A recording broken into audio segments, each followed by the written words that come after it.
கொலையின் மூலம் பாவம் செய்தவர்களை தண்டிப்பதுதான் அரசனுடைய கடமை என்று பகவான் கிருஷ்ணர் அர்ஜுனனுக்கு கூறுகிறார். மேலும் தர்ம சம்பந்தப்பட்டமான இந்த போரை புரிவதுதான் உன்னுடைய சத்திரிய தர்மமாகும் என்று கூறுகிறார். இந்த போரில் உனக்கு வெற்றி ஏற்பட்டாலும் சரி, தோல்வி ஏற்பட்டாலும் சரி, அதை சமமாக ஏற்றுக்கொண்டு இந்த போரை புரிய வேண்டும் அர்ஜுனா என்று கூறுகிறார். இதனால் உனக்கு உன்னுடைய பாவ புண்ணியங்கள் உன்னை சேராது என்று கூறுகிறார். இதுதான் சமத்துவ யோகம் என்றும் கூறுகிறார். இதுவே சமாதி நிலை என்று கூறுகிறார். இதையெல்லாம் கேட்ட உடனே அர்ஜுனனுக்கு ஒரே சந்தேகங்க. இப்படியெல்லாம் இருக்கக்கூடியவன் எப்படித்தான் பேசுவான், எப்படி நடந்து கொள்வான் என ஒரே சந்தேகம்.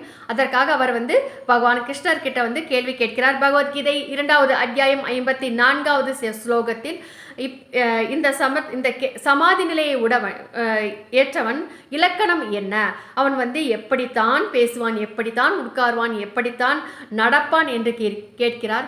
இதற்கான விடையை நீங்கள் தெரிந்து கொள்ள தொடர்ந்து இந்த சேனலை